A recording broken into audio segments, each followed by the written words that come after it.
შუადღეში საქართველოში ჩატარებულ მსოფლიო ჩემპიონატს შევაჯამებთ, ვისაუბრებთ საერთაშორისო გამოხმაურებებზე, შეფასებებზე, კომენტარებზე და კიდევ ერთხელ გავიხსენებთ იმ ემოციურ მომენტებს, რომელიც თან ახლდა პლანეტის უძლიერეს და პირველობას. და ამ ასპარეზობის მაღალ დონეზე მასპინძლობამ საქართველოს სპორტულ რუკაზე კიდევ უფრო მეტად პოპულარული გახადა. თუ რომელ სახეობაზე არის საუბარი, ამას ლაშა დვალიშვილისგან შევიტყობთ. ლაშა, მოგესალმებით. გამარჯობა, მოგესალმებით, მივესალმები შუადღის ერთგულ მაყურებელს და ვიდრე დავიწყებთ მთავარ თემაზე საუბარს, აქვე აუცილებლად მინდა ანონსის სახით გითხრათ ყველას, რომ დღეიდან მოყოლებული ყოველ ხუთშაბათს აი ამ დროს შუადღის ეთერში თქვენ განსხვავებულ ფორმატში ნახავთ და იხილავთ სპორტის სიახლეებს. ჩვენ შევეცდებით, რომ მაქსიმალური დრო დაუთმოთ წარმატებულ სპორტის სახეობებს, ნიჭიერ ბავშვებს, უხუცეს მწვრთნელებს და ყველა იმ ადამიანს, ვინც ქმნის რეალურად ქართული სპორტის ისტორიას. ბოლო პერიოდში ჩვენმა ქვეყანამ ძალიან ბევრ მნიშვნელოვან სპორტულ ღონისძიებას უმასპინძლა და უმასპინძლა, რაც თავარია, ძალიან მაღალ დონეზე. დღეს ჩვენს პირველ რუბრიკაში თუ რომ სპორტის სახეობაზე ვისაუბრებთ, ამას მომდევნო რამდენიმე წამში შეიტყობს და ყველაფერი თქვენთვის ნათელი გახდება. გამარჯობა საქართველო, როგორ ხარ? See you in Tbilisi in 2030 of July. Gamarjoba Sakatvello, it's Despina Georgiadou from Greece, and I cannot wait to see you everybody this July in Georgia for the World Championships in fencing. Gamarjoba Sakartvelo. My name is Vlad Konvaliu from Team Romania. See you in Tbilisi on July 20th. მინდა რომ გამოვიდე ასპარეზზე სრული მზადყოფნით. ყველაფერი გავიღო და 100%-ით დავიხარჯო. საბოლოო შედეგი როგორიც არ უნდა იყოს, კმაყოფილი დავრჩები. თუ დავწუნდები რომ ბოლომდე დავიხარჯე. თავარია რომ ბილიგზე გავიდე გულით, ღირსებით და მაქსიმალური ენერგიით. სეზონი გრძელი და დატვირთული იყო, მაგრამ მთელი წლის განმავლობაში ძალიან კარგი შედეგები ვაჩვენე. ახლა მთლიანად კონცენტრირებული ვარ მსოფლიო ჩემპიონატზე. ჩემი მიზანია ყველაფერი გავიღო ბილიგზე და სახლში ჩავიტანო როგორც ინდივიდუალური, ისე გუნდური მედალი. ჩემთვის დიდი პატივია ამ დონის ჩემპიონატზე ყოფნა. მხოლოდ ერთ მიზანზე ვარ ფოკუსირებული და ეს საუკეთესო შედეგის ჩვენება. ამ დიდ არენაზე მინდა ჩემი ქვეყნის ეროვნული ჰიმნის გაჟღერება. წლის ერთ-ერთი ყველაზე მნიშვნელოვანი და დიდი სპორტული მოვლენაა. ყველაფერი უმაღლეს დონეზეა ორგანიზებული. როცა ვსაუბრობ ჩემს მოლოდინებზე, პირდაპირ და გულწრფელად ვამბობ, მიზანი მედალი და ტიტულია. ვზნობ რომ მზად ვარ ამისთვის, რადგან ვთვლი რომ ამ კატეგორიაში ნამდვილად ვარ ნომერი პირველი. მასშტაბური ჩემპიონატები ყოველთვის მნიშვნელოვანი მოვლენაა, მაგრამ დღევანდელ პირობებში, როცა მსოფლიო სხვადასხვა გამოწვევების წინაშეა, განსაკუთრებით ღირებულია ის, რომ ადამიანები ახერხებენ ერთად შეკრებას, ურთიერთგაგებას და პატივისცემაზე დაფუძნებელ კომუნიკაციას. მიუხედავად იმისა, რომ მხოლოდ გუშინ ჩამოვედი და ჯერ დეტალურად ვერ ვნახე ყველაფერი, მაინც ძალიან მომწონს აქაური გარემო. საქართველომ დიდი სამუშაო გაწია და ყოველ ჯერზე, როცა ასეთი მასშტაბის ჩემპიონატს ატარებენ, ყოველთვის იგრძნობა სიზუსტე და ხარისხი.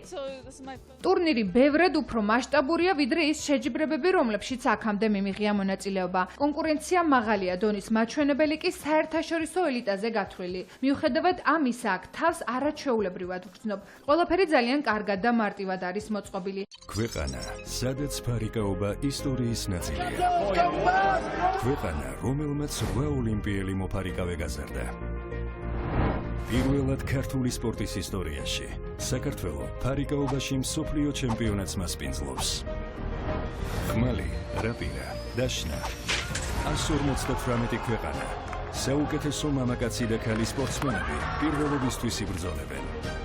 დიახ, სწორად მიხვდით, დღეს ვისაუბრებთ ფარიკაობის შესახებ, მე თუმეტეს რომ სასაუბრო ნამდვილად არის, რადგან ძალიან ცოტა დრო გავიდა მას შემდეგ, რაც საქართველოს უმაღლეს დონეზე უმასპინძლა ფარიკაობაში მსოფლიო ჩემპიონატს და ამის ნათელი დასტური იყო გამართული, სრულად გამართული ინფრასტრუქტურა, კარგად ორგანიზებული მსოფლიო პირველობა და რასაკვირველია ქართველების სტუმართმოყვარეობა. მოკლედ, ძალიან მაგარი ღონისძიება ჩავატარეთ სპორტული თვალსაზრისით და ამ ყველაფრის სათავეში იყო ფარიკაობის ფედერაციის პრეზიდენტი მერაბ ბაზაძე, რომელიც ჩემი სტუმარი იქნება. ბატონო მერაბ, მოგესალმებით. მადლობა რომ გამონახეთ დრო და მოდი თქვენთან საუბარს დავიწყებ ძალიან მნიშვნელოვანი თემით, რისთვისაც ჩატარდა ეს მსოფლიო ჩემპიონატი, რა მოუტანა ფარიკაობაში მსოფლიო ჩემპიონატმა ჩვენ ქვეყანას. მოდი ჯერ ამით დავიწყოთ საუბარი. მოგესალმებით. მადლობას მოგიხდით, რომ ინტერესდებით და თქვენ გვერდში გვედექით ფარიკაობას მთელი 2 კვირის განმავლობაში, ამისთვის დიდი მადლობა რუსთავიორს. ფარიკაობის მსოფლიო ჩემპიონატი იყო ჩემი ოცნება, დიდი ოცნება, რომ საქართველოში ჩატარებული იყო, იმიტომ ვაკვირდებოდი დინამიკას, სატარდებოდა რა ქვეყნებში ტარდებოდა მსოფლიო ჩემპიონატი, ძალიან დიდი ღონისძიებაა, რომელსაც დიდი ქვეყნები უძღვებიან და სულ თუ გადავხედავთ ისტორიებს, ყველა დიდად და განვითარებული და ეკონომიურად ძლიერი ქვეყნები ატარებენ მსოფლიო ჩემპიონატს. მე კანდიდატურა რომ დავაყენე, ცოტა მქონდა შიში, რომ ვერ მოვიგებდი. იმიტომ რომ კონკურენტები იყვნენ ჩინეთი, კანადა, ესტონეთი, ბევრი ევროპული ქვეყანა იყო. რომელსაც სრული გამართული ინფრასტრუქტურა უკვე მზადდა. მათი მონდომება კრახით დასრულდა. ვაჯობეთ დიდ ქვეყნებს ვაჯობეთ. ეს ჩემი პირადი დამსახურებაა თქო, ვერ ვიტყვი, ეს მთელი ფედერაციის დამოუკიდებელი საქართველოს ისტორიაში პირველები ვართ, ისტორიული მსოფლიო ჩემპიონატი იყო, იმიტომ ოლიმპიურ სახეობებში არ ჩატარებულა მსოფლიო ჩემპიონატი. მოპოვების დროს უკვე ამაყი ვიყავი, რომ მოვიპოვე. ეს ძალიან რთული იყო. ეხლა ესე მოსაყოლად ადვილია, მაგრამ ძალიან რთული გზები გავიარეთ, მოვიპოვეთ. რა თქმა უნდა, მთავრობის გარანტიის გარეშე ჩვენ არავინ არ მოგცემდა მსოფლიო ჩემპიონატს, მთავრობამ გარანტია გაცა, გვერდში დაგვიდგა და მადლობა მათ ამისთვის. ქვეყანას მოუტანა პოპულარობა, პირველ რიგში ვიტყოდი ამას, რომ მთელი მსოფლიო, საქართველოს თბილისი 2 კვირის განმავლობაში მთელი მსოფლიოს ყურადღების 2500-ზე მეტი სტუმარი გვესტუმრა. 19 სასტუმრო ოკუპირებული ქონდათ ამ უცხოელებს და ყველა კმაყოფილი დარჩა და მე ბედნიერი ვარ. და აქ ყველაზე დიდი ბედნიერება იყო ის, რაც ჩვენ თითოეულმა ჩვენგანმა განვიცადეთ, მაგრამ მე რაც ამაზე ოდნავ მოგვიანებით ვკითხავ, იქამდე კი აუცილებლად მინდა შემოგთავაზოთ სიუჟეტი იმის ამსახველი, თუ რა, როგორ და რანაირად განვითარდა თავიდან ბოლომდე, როგორ მოიგო სანდრო ბაზაძემ მსოფლიო ჩემპიონატზე უმაღლესი სინჯის მედალი.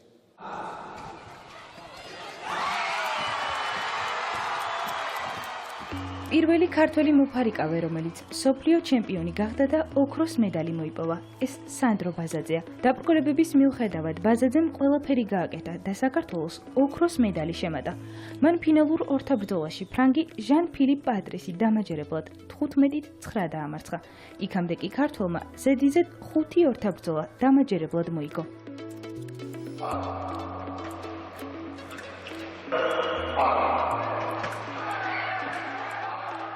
ბევრი დაბრკოლება შემხვდა ჩემი კარიერის მანძილზე, მაგრამ არასდროს არ უნდა დავნებდეთ. უნდა ვიბრძოლოთ გულში რაც გვაქვს.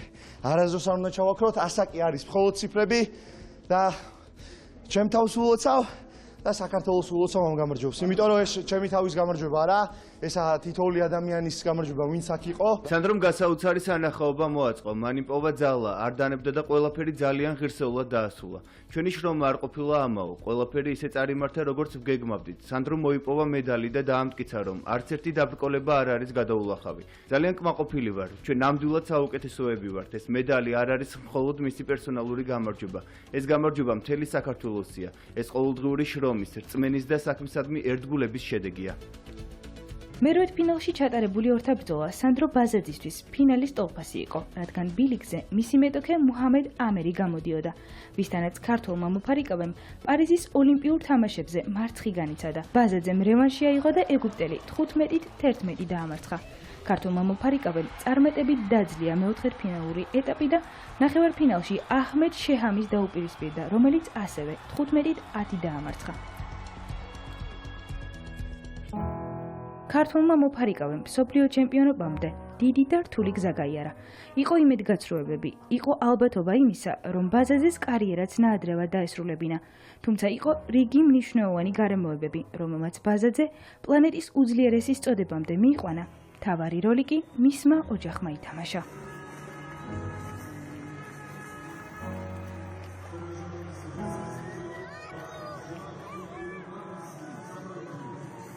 ძალიან გახარებული ვარ, შვილი გამიხდა მსოფლიო ჩემპიონი.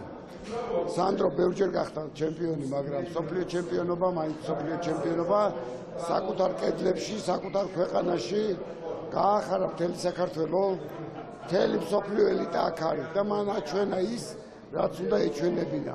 სანდროს ჰქონდა მეორე ადგილი აღებული მსოფლიო ჩემპიონატზე, ჰქონდა მესამე ადგილი კომპლექტისთვის აქ და პირველი ადგილი და ეს მან შეძლო გააკეთა. სანდრო იყო ჩემთვის ყოველთვის ჩემპიონი და დღეს უკვე მთელი მსოფლიოსთვისაც ჩემპიონი გახდა.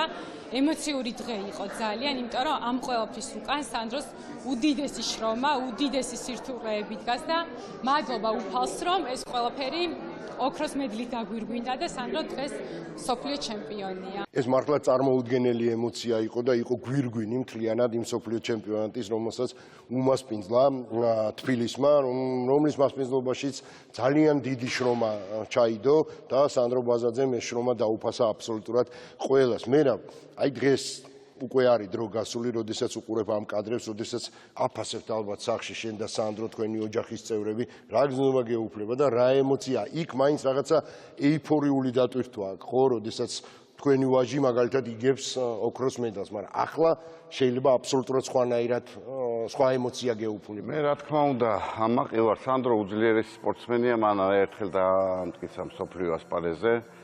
5 წელი სანდრო არ ჩამოსულა, არ ვიცი მე, ამდენი მედალი მსოფლიოში არც ერთ მოფარი გამოვიკვლიე, არც ერთ მოფარიკავეს არ აქვს დღევანდელს და წარსულს და აწმოს და მომავალშიც. მე არ ვიცი ეს ბიჭი საიდან პოულობს ამდენ ძალებს, მიუხედავად იმისა, რომ ორი ოლიმპიურ თამაშებზე ოქროს მედალი გადმოხსნენ. სანდრო 2 წლის ოლიმპიური ჩემპიონია. დღეს მე და მთავარი მსმენელი საუბრობდით იმაზე, რომ აი ნებისმიერი ექსპერტი, ვინც არ უნდა ამას ვერ მოვინელებ მთელი ცხოვრება და უნდა ვთქვა რა. ნებისმიერი ექსპერტი, ვინც არ უნდა დაჯდეს და განიხილონ, რომ მას მოგებული ქონდა ეს ფინალის შესასვლელიც და ფინალის და ყველაფერი. ოლიმპიურ თამაშებზე. აუცილებლად მოგებული ქონდა. მე ამ ხალხს ავალაპარაკებ, საიდან და რატო გაკეთდა ეს. ეს თემა მე მგონი ბაზაზე იმიტომ ეს ბოლომდე გამყვება, იმიტომ რომ შვილია ჩემი და როგორ აწამეს არავის არ ვაპატიებს სიმართლე გითხრათ ამ წამებას. თბილისში იმიტომ გავაკეთებ სოფლიო ჩემპიონატი, ერთადერთი ის მინდოდა სანდროს ეჩვენებინა, რომ ის ვინ არის სინამდვილეში. მე არ მიხმარები ვარ მან არც ერთ აგდებს 6-ვე ბრძოლა, მან მოიგოს სუფთად, უფრო მეტიც შეიძლებოდა. მე დასაწყისში ვთქვი, რომ ის 50 დარტყმაზე მეც არ მიიღებს ხო და ზუსტად ისე ასრულდა, როგორც მე ვთქვი, ძალიან დამაჯერებლად მოიგო, 14-14 არ ქონია ანგარიში და დაძაბული ორთაბრძოლა არ ყოფილა პირიქით. ეგვიპტელ სპორტსმენთან იქ 2 დარტყმა საეჭვო არის და ვნახე რაც იყო იქ სინამდვილეში. მე ძალიან ამაყი ვარ, რომ მან შეძლო და გადალახა ეს ბარიერი. 2 თვისადრე მან იგივე ტურნირი მოიგო პრინციპში, უბრალოდ მსოფლიო თასი ერქვა ესპანეთში. ის დაუბრუნდა ფარიკაობას. და დაუბრუნდა ძალიან ძლიერად რა. მისი ადგილი დაიჭირა, ის პირველი ნომერია, მსოფლიო ჩემპიონია და ეხლა მთავარი ჩვენი მიზანი არის ოლიმპიურ თამაშებზე, რაც არ უნდა ცუდი მსაჯები იყვნენ, ის უნდა მივიდეს მენტალურად, ფიზიკურად, ტექნიკურად, ყველანაირად გზად, რომ და ეს აუცილებლად იზავს. მე ვიცი ჩემი შვილის ვინ არის და რა ამოძრავებს და რა მიზნები აქვს და მე ხელ შევუწყობ, რომ ის მოემზადოს წყნარად, თავისუფლად და მან თავის ოცნებები აიხდინოს. კი ბატონო, მე რა ვეხე ჩვენ ვიმყოფებით დარბაზში და ამ დარბაზში არ მიმდინარეობს სასწავლელი პროცესი და ამას აქვს ერთი მიზეზი, იცით რომ სასწავლო პერიოდი დაიწყო, სწავლა დაიწყო საჯარო სკოლებში, კერძო სკოლებში და შესაბამისად ბავშვების სავარჯიშო პროცესი დაიწყება დაახლოებით 1 ან 2 საათში. რატო გავაკეთე ამაზე აქცენტი? მე მინდა კითხო, სანდრო ბაზაძის სოფლიო ჩემპიონატზე მოპოვებულმა ოქრომ და ზოგადად სოფლიო ჩემპიონატის მასპინძლობა მოუტანა თუ არა ზრდა ინტერესი სპორტის ამ სახეობას? მაშა, რა თქმა უნდა, კარგი კითხვა და მისთვის ძალიან მომართვიანობა არის ძალიან დიდი.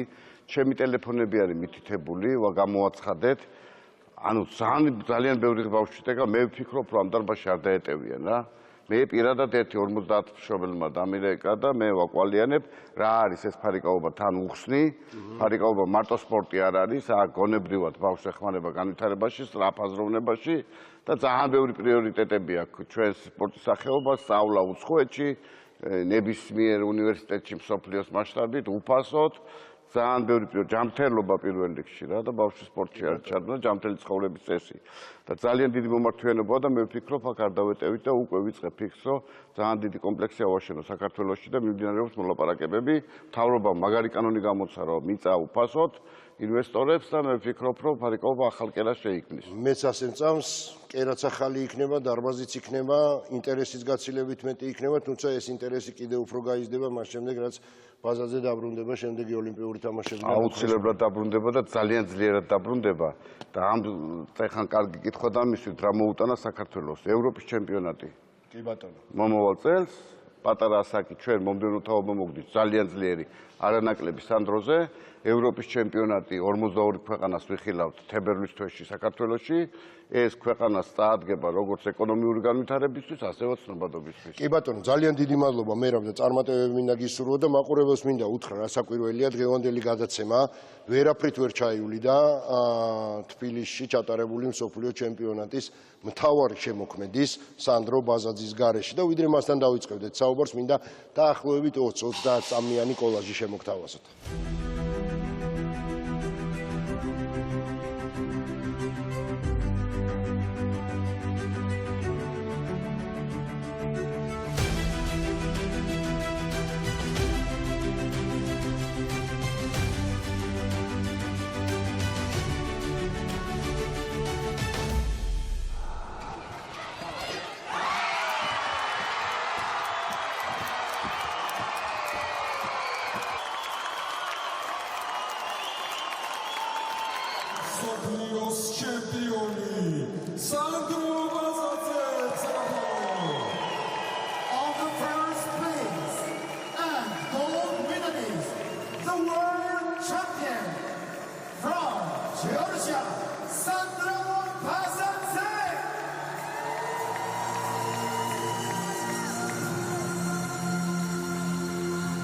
მართლა წარმოუდგენელი ემოციაა, როდესაც ფარიკაობას უყურებ პირდაპირ დარბაზში ტრიბუნიდან, თუმცა რასაკვირველია ის ემოცია და ჩვენი შეხედულებები ქართველების განსაკუთრებით მიმართული იყო სანდრო ბაზაძის მიმართ და წარმოუდგენლად დიდი ბედნიერება მიანიჭა თითოეულ ქართველ სანდრომ იქ მოპოვებული მსოფლიო ჩემპიონობით. ზოგადად იგი ემოციური ადამიანია და ყველა ინტერვიუში ხაზს უსვამს ხოლმე მასთან საუბრისას, რომ ემოციები ნელ-ნელა უნდა მოთოკოს. სწორედ სხვაგვარად ოლიმპიურ ოქროს ვერ ჩამოვიდათ. მოკლედ, სანდრო ბაზაძეა ჩემს გვერდით. სანდრო, მოგესალმები, მადლობა რომ აქ ხარ და გაქვს დრო. იმიტომ შენ გარეშე ეს გადაცემა ვერაფრით ვერ ჩაივლიდა. სანდრო ბაზაძე მსოფლიო ჩემპიონის რანგში რა შეიცვალა? მადლობა ლაშა პირველ რიგში. თუ ენახევარი გავიდა ხო დაახლოებით და რა თქმა უნდა ძალიან ბედნიერი ვარ და შრომამ კიდევ ერთხელ გამოიღო შედეგი, რაც ყველაზე მთავარია. შეცვლით ესე ვიტყვი რომ ერთ-ერთი მიზანი მივიყვანე ბოლომდე და შრომის მოყარეობა არ შენელებულა, რაც მთავარია, იმიტომ რომ დიდი შედეგია და უდიდესი შედეგია და ყველა სპორტსმენისთვის თავის ჩემი აზრით საოცნებო რამ არის მსოფლიო ჩემპიონობა, მაგრამ იმით ვარ ბედნიერი, ასე ვთქვათ, დღეს კიდევ ის ცეცხლიანთია და არის კიდე შემორჩენილი გაჩეს ემოცია. კი და აი სულ მალე უკვე დაუბრუნდები დარბაზს და ჩავებმები ისევ ძველ რიტმს და ძველ პროფესიას, ასე ვთქვათ. პროცესი პირველი ორთაბრძოლიდან ფინალური ორთაბრძოლის ჩათვლა. აი ყველაზე პირველ რიგში ვიტყვი რომ ეს იყო ფსიქოლოგიური თამაში, ეს მსოფლიო ჩემპიონატი ჩემთვის, იმიტომ რომ პირველ რიგში საქართველოში იყო ყველა საყვარელი ადამიანი და ჩემი ერი გვერდში მედგა, ყველა ჩემ გვერდში იყო და ძალიან საპასუხისმგებლო იყო. ეს ვიცოდი იმ დღიდან, როდესაც გავიგრო საქართველოში მსოფლიო ჩემპიონატი ჩატარდებოდა და პირველი ბრძოლიდან ბოლო ბრძოლამდე იყო ჩემი თავის ხელში აყვანის პროცესი. რამაც ძალიან დიდი ენერგია წაიღო. ამას შემდეგ მივხვდი შეჯიბრი რომ დამთავრდა.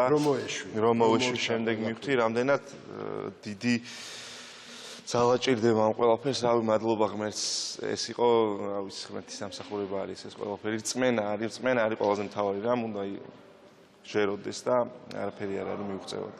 იმედია არ მიიჩნევ იმას, რომ ეს შენი მაქსიმუმია. არავითარ შემთხვევაში, არავითარ. პირიქით ეს ჩემთვის კიდევ ერთი თვითდაჯერებაა იმისთვის, რომ არანაირი კედელი არ არის დაუნგრეველი და ყველაფერი არის შეძლებადი. წინ კიდევ ძალიან დიდი ბევრი გამოწვევა გველოდება და მივიყვანთ ბოლომდე ჩემი აზრით. კედელი ახსენე და ჯერჯერობით ერთი ბარიერი და ერთი კედელი და დასამხობი, მოდი ესე ვთქვა.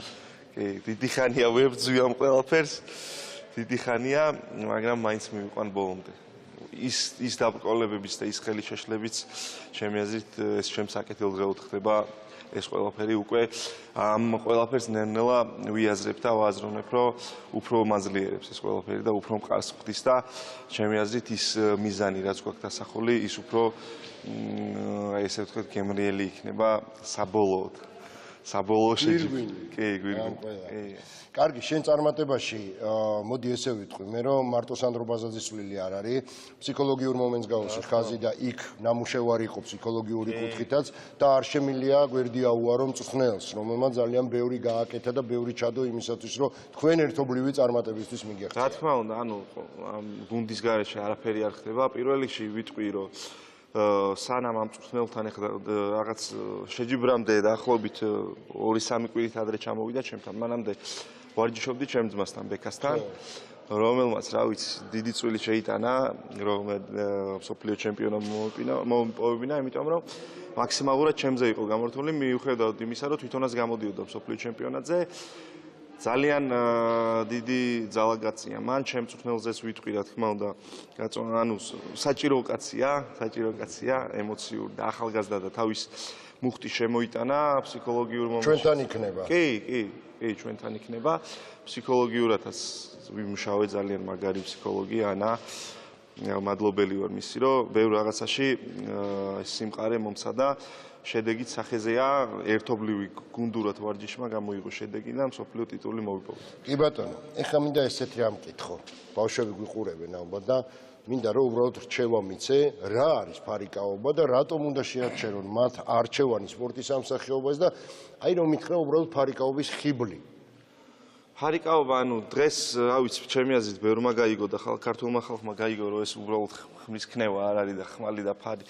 გონიათ რომ კიდე ომებში ვიმყოფებით, ეს არის ერთ-ერთი ულამაზესი სპორტი და აზარტული და ესე ვთქვათ, აი ძალიან დიდ შრომას და ფიზიკურ ვარჯიშს მოითხოვს ეს ყველაფერი, ამის გარეშე არაფერი არ გამოდის, ანვითარებს ძალიან ბევრ რამეს სხეულსაც ძალიან ლამაზ სხეულს აყალიბებს, ესეც ხო მნიშვნელოვანია ჩემი აზრით და გონებრივათაც ძალიან სხარც და რეაქციას ანვითარებს, ანუ ძალიან ჩემი აზრით უნდა გამოსცადოს მშობელმა უნდა სადოს მოიყვანოს ბავშვი და თვითონაც ნახავი შედეგს რამდენად უწყობს ხელს იმ სწავლის განვითარების მხრითაც. და რა ვიცი, ბევრ შეუძლია წავიდეს უცხოეთში ისწავლოს უფასოდ. ანუ ბევრი მიმართულებით შეგიძლია. დადებითი მიმართულებით. ბევრი დადებითი მიმართულებით შეგიძლია პროფესიონალურად ძალიან განვითარდე. თუ არ გინდა პროფესიონალურადაც და ანუ ძალიან საჭირო სპორტი არის ჩემი აზრით. რჩევას მივცემ მშობლებს, რომ უნდა სადონ და ნახავენ შედეგს, იმდენად კარგ შედეგს გამოიღებს ეს ყველაფერი. აი ამ კარგი შედეგით მინდა დაგემშვიდობო და გისურვო, რა თქმა უნდა, წარმატება გაქვს ტურნირები, გრან-პრი, მაგრამ თებერვალში გვაქვს ევროპის ჩემპიონატი, თუმცა მთავარი ჯერ კიდევ წინ არის და დრო გვაქვს, რომ ჩვენ არაერთხელ ვისაუბროთ კიდევ. ეხლა უფრო დამშვიდებულა და წყნარად მიყვებით ყველაფერს ლაშა.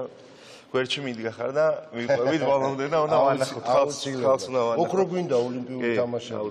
წარმატებები შენ და მადლობა რომ გამონახეთ რო ჩვენთან ყოფნის. ასპარეზობის დასკვნის დღეს თავისთავად ცხადია სანდრო ბაზაძის მიერ მოპოვებული ოქროს მედალი იყო იმ ყველაფრის გვირგვინი რა ჩვენ ვიხილეთ იმ დღეების განმავლობაში მსოფლიო ჩემპიონატის მიმდინარეობისას და აქვე გეტყვით იმას რომ ასპარეზობის დასკვნის დღეს თავიანთი შეფასებები გააკეთეს საერთაშორისო დელეგაციის წარმომადგენლებმა, ვიზიტორებმა, სპორტსმენებმა, რასაკვირველია უცხოელმა სპორტულმა ჟურნალისტებმა, თუმცა მთავარი იყო დელეგაციის ხელმძღვანელთა კომენტარები და შეფასებები თბილისში ჩატარებულ მსოფლიო ჩემპიონატზე და ჩვენ შეგვიძლია მოვისმინოთ მათ მიერ გაკეთებული განცხადებები. ეს არის პირველი შემთხვევა, როდესაც თბილისი მასპინძლობს ასეთ მასშტაბურ ღონისძიებას. ფიესთვის ეს ძალიან მნიშვნელოვანია და გვიხარია, რომ აქ ვართ. დიდი მადლობა საორგანიზაციო კომიტეტს და საქართველოს ფარიკაობის ფედერაციას შესანიშნავი ორგანიზებისთვის. თბილისი ძალიან მომწონს. ამ ქალაქს აქვს მდიდარი ისტორია, ტრადიცია და რაც მთავარია, საოცარი ადამიანებით სავსე ქალაქია. ძალიან მომწონს აქ ყოფნა. შედეგების, ლოგისტიკისა და ორგანიზების კუთხით ყველაფერი ძალიან მაღალ დონეზე იყო. არენა შესანიშნავია. მე მეორე ვარ აქ. ფიქრობ სამომავლოდ საქართველოს კიდევ არაერთ საერთაშორისო ტურნირს უნდა უმასპინძლოს, რადგან ყველაფერს ძალიან კარგად აორგანიზებენ. სანდრო ბაზაძის გამარჯვებაც დაუვიწყარი ემოციის მომტანი იყო. ფიქრობ, სანდრომ თავისი ქვეყნის ისტორიაში ოქროს ასოებით ჩაწერა საკუთარი სახელი. ქართული ფარიკაობის ფედერაცია ბოლო წლებში შესანიშნავად მუშაობს და ეს არის იმის გარანტი, რომ სამომავლოდ კარგ მოფარიკავეებს აღზრდის, რომლებიც საერთაშორისო ასპარეზზე საკუთარ ქვეყანას ასახელებენ. ეს არის პირველი შემთხვევა, როცა საქართველოს მასპინძლობს ფარიკაობის მსოფლიო ჩემპიონატს. დღეს ჩემპიონატის დასკვნითი დღე იყო და მსურს განსაკუთრებულად მიულოცოს საქართველოს ფარიკაობის ფედერაციას, სპორტის სამინისტროსა და მთლიანად საქართველოს ეს დიდი წარმატება. წელს ქართულმა მხარემ მსოფლიო ჩემპიონატი უზრუნველყო საუკეთესო აღჭურვილობით და გარდა ამისა, ყველა პროცესი წარმართა იდეალურად. ტრანსპორტის სპორტსმენთა განთავსება და მათი გადაადგილება. ეს ქვეყანა ძალიან მომწონს. ფარიკაობა კი უკვე ძალიან მაღალ დონეზეა საქართველოში. ვფიქრობ, მალე ამ ქვეყანას წარმატებული მოფარიკავეები ეყოლება. სპორტსმენებმა ნამდვილად ძალიან კარგად იასპარეზეს. მსოფლიო ჩემპიონატზე მოფარიკავეები უმაღლეს დონეზე იყვნენ მომზადებულები და ყველა მართლაც რომ უძლიერესი შემადგენლობით იყო წარმოდგენილი. მე ძალიან მომწონს ეს ქალაქი. მიყვარს ქართული კერძები. ყველაფერი უბრალოდ საოცარია. ორგანიზება მართლაც ჩამბეჭდავია. თქვენ გყავთ ძალიან ცნობილი ქართველი მოფარიკავეები, მაგალითად სანდრო ბაზაძე. ძალიან მიხარია რომ ქართულმა სპორტსმენმა მოიპოვა მსოფლიო ჩემპიონობა. ეს ძალზედ მნიშვნელოვანია, რადგან საქართველოს ბევრ ტურნირს მასპინძლობს. მნიშვნელოვანია რომ ქართულ სპორტსმენებსაც ჰქონდეთ მაღალი შედეგები. აღფრთოვანებული ვარ ქართული ფარიკაობის განვითარებით. ქართულმა ფარიკაობამ მართლაც დიდი შთაბეჭდილება მოახდინა ჩემზე. ვფიქრობ, მნიშვნელოვანია რომ ქვეყანა აჩვენებს მაღალ შედეგს. ამან შეიძლება მეტი შესაძლებლობა მისცეს ქვეყანას დაფინანსების კუთხით. ორგანიზება კი მართლაც გასაოცარი იყო. თქვენ დაამტკიცეთ, რომ პატარა ქვეყანას შესანიშნავად და მაღალ დონეზე შეუძლია მსგავსი მასშტაბის ასპარეზობის ორგანიზება. ჩემთვის ეს პირველი ვიზიტია საქართველოში. სამწუხაროდ დრო არ მაქვს ქვეყნის დასათვალიერებლად, მაგრამ დრო და დრო ვცდილობ ქალაქში გავიარო და რაღაც მაინც ვნახო. თბილისი ძალიან მომწონს, განსაკუთრებით კი ხალხი, მხოლოდ მეგობრული, მხიარული და დადებითი ატმოსფერო ხდება ყველგან. ასე რომ აქ ყოფნა ძალიან მსიამოვნებს. მოგეთ, აი ასეთი იყო თბილისში ჩატარებულ ფარიკაობის მსოფლიო ჩემპიონატზე ჩამოსული დელეგაციების, ხელმძღვანელების კომენტარები და შეფასებები, თუმცა ჩვენთვის განსაკუთრებით მნიშვნელოვანი იყო და განსაკუთრებული მოლოდინით ველოდით იმ შეფასებებს და იმ კომენტარებს, რომლებიც უნდა გაკეთებულიყო უკვე მსოფლიო ჩემპიონატის დასრულების შემდეგ. სწორედ ამ თემაზე ჩვენ ვისაუბრებთ ფარიკაობის ფედერაციის გენერალურ მდივანთან ნინო ჯერენაშვილთან. ნინო, მოგესალმები. პირველ რიგში მინდა სწორედ შეფასებებზე ვისაუბროთ, იმიტომ რომ აი ამ მსოფლიო ჩემპიონატის მიმდინარეობისას და ამ დღეებში ყველა ერთხმად სპორტსმენის და მწვრთნელის და ჟურნალისტიც იგივე, რომელიც სტუმრობდა საქართველოს, ყველა ხაზს უსვავდა მაღალ დონეზე ჩატარებულ ტურნირს, შესაბამისად საორგანიზაციო კომიტეტს. მაგრამ შეფასებები, რომელიც მოდის უკვე და დასკვნები, ის განსაკუთრებულად მნიშვნელოვანია და ამაზე მინდა კითხო, რა დასკვნები მიიღო ქართულმა მხარემ. მინდა აღვნიშნო, რომ ძალიან დადებითი შეფასებები მოყვა. მიმდინარეობის დროსაც დადებითი შეფასებები იყო, თუმცა დამთავრების შემდეგ კიდევ უფრო დიდი გამოხმაურებები მივიღეთ. ისეთი ქვეყნები გვწერდნენ ამ გამოხმაურებებს, რომ ჩვენ თვითონაც გაკვირვებულები ვიყავით. იმიტომ რომ ზოგადად მსოფლიო ჩემპიონატის ორგანიზება და ჩატარება უჭირთ ისეთ ქვეყნებს, როგორიც არის საფრანგეთი, იაპონია, ამერიკა, ისეთი ქვეყნები, სადაც ანუ მე არ გულისხმობ ფინანსური კუთხით ძლიერ ქვეყნებს. აქ გულისხმობ უფრო ორგანიზებას, იმიტომ რომ ძალიან ბევრი წვრილმანია. ფარიკაობა მაინც რაღაცნაირად განსხვავებული სპორტის სახეობაა. იქ იმდენი წვრილმანი იყო საჭირო, სანამ ჩვენც არ ჩავიხედეთ ამ ყველაფერში, ჩვენც ვერ წარმოგვედგინა აღებამდე, მოპოვებამდე, იმიტომ რომ მოპოვებაც ძალიან რთული იყო, იმიტომ რომ ამდენი ქვეყნის ხმა მიიღო, არ არის მარტივი. შესაბამისად, აი ზუსტად ამ მოპოვებიდან, ამ ყველაფრიდან, აი ამ წვრილმანებიდან გამომდინარე, ვფიქრობ, რომ ვიმსახურებდით ამ დადებით შეფასებას. ხო, იმიტომ რომ ჩვენ გქონდა შენ ხაზი გაუსვი ისეთ დიდ ქვეყნებს, როგორიც არის საფრანგეთი, ნებისმიერი ევროპული ქვეყანა, რომელსაც გაცილებით უფრო მარტივად შეეძლო ამის ჩატარება, თუნდაც იქიდან გამომდინარე, რომ მათ ელემენტარულად აქვთ გამართული ინფრასტრუქტურა. ჩვენ მოგვიწია ამ ინფრასტრუქტურის და მთელი ტექნიკური აღჭურვილობის დამონტაჟება, გამზადება და ასე შემდეგ. მე მაინტერესებს, ხო არ იყო მაგალითად აი ამ დასკვნებში და წერილებში რამე კონკრეტიკაზე საუბარი, მაგალითად და თუ გქონდათ რაიმე გამოყოფილი ის, რაც ყველაზე მეტად მოეწონათ და რამაც ყველაზე მეტად დააკმაყოფილა. პირველ რიგში მოეწონათ, რა თქმა უნდა, დახვედრა, იმიტომ ძალიან მნიშვნელოვანია ტრანსპორტირების საკითხი, როდესაც ამხელა მსოფლიო ჩემპიონატს მასპინძლობ. მეორე, ეს არის განთავსების საკითხი და მე უკვე ის ტექნიკური მხარე, რაც ზოგადად დარბაზში დაგვხვდა და პირველი ეს ორი, იმიტომ რომ ძალიან მნიშვნელოვანია და ამასთან ერთად კიდევ სავიზო მხარდაჭერა, იმიტომ რომ პრობლემა არც ერთ ქვეყანას ამ ხრივაც არ შექმნია. იყო რამე ისეთი დეტალი, რაც შეიძლება ითქვას, რაზეც მაგალითად უცხოურმა მხარემ უკმაყოფილება გამოთქვა, ან თუნდაც შენიშვნის სახით მოგცა. არ მახსენდება, მართლა არ მახსენდება მსგავსი რაღაც. ეს ქართული ამბავი ხო არ არის? თუ მართლა არ ყოფილა? არა, მართლა არ ყოფილა. კაი, რეკომენდაციები ქონდა რამე სამომავლოდ გასათვალისწინებელი? სამომავლოდ არა, იმიტომ რომ ეხლა ამხელა დონის მსოფლიო ჩემპიონატს უმასპინძლეთ, ეხლა თებერვალში ევროპის ჩემპიონატს უმასპინძლობთ, ზუსტად აქედან გამომდინარე, იმიტომ რომ საუკეთესოდ უმასპინძლეთ. შესაბამისად, არც არავინ არ გვანდობდა კიდევ თებერვლის თვეში ვატარებთ 10 დღიან ევროპის ჩემპიონატს. გვაქვს უკვე თქვათ ინფორმაცია იმის შესახებ, რამდენი ქვეყანა მიიღებს მონაწილეობას და ასე. კი, ევროპის ყველა ქვეყანა აბსოლუტურად. თარიღები, ესე იგი 20-26 წლის 20 თებერვლიდან 2 მარტამდე. ნუ მსოფლიოზე გამოცდილება კი გაქვთ იმ ხელა მიღებული, რომ ანუ და შეგვიძლია აქვე თავამად დავპირდეთ სტუმრებსაც და მაყურებელსაც და გულშემატკივარსაც, რომ ზუსტად ასევე მაღალ დონეზე ჩავატარებთ. რა თქმა უნდა, მაღალ დონეზე ვუმასპინძლებთ. ძალიან დიდი მადლობა. მადლობა თქვენ. ნინო ჯერენაშვილი, ფარიკაობის ფედერაციის გენერალური მდივანი იყო ჩვენი აი ამ რუბრიკის დასკვნითი ნაწილის სტუმარი. მე ვფიქრობ, თლიანობაში ძალიან საინტერესო და დინამიური გამოვიდა ის, რაც ჩვენ დღეს შემოგთავაზეთ და აქვე ანონსის სახით ვიტყვი, რომ ყოველ ხუთშაბათს შუადღის ეთერში კარგად რომ იცოდეთ და რომ დაელოდოთ, რა საკვირველია, შუადღის ეთერში გვექნება მიმდინარე, ჩატარებული ან ჩასატარებელი სპორტული მოვლენის ირგვლივ აი ამ დოზით საუბარი. მადლობა რომ იყავით ჩვენთან ერთად და გემშვიდობებით მომავალ ხუთშაბათამდე.